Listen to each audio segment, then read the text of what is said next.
மேடையைப் போலே வாழ்க்கை அல்ல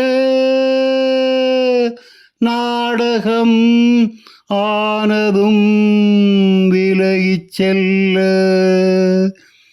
ஓடையைப் போலே உறவும் அல்ல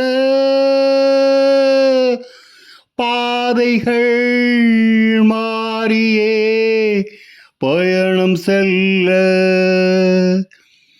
சொந்தங்களே இல்லாமல் பந்தபாசம் கொள்ளாமல் பூவே உன் வாழ்க்கைதான் என்ன. மன்றம் வந்த தென்றலுக்கு மஞ்சம் வர நெஞ்சமில்லையோ அன்பே என் அன்பே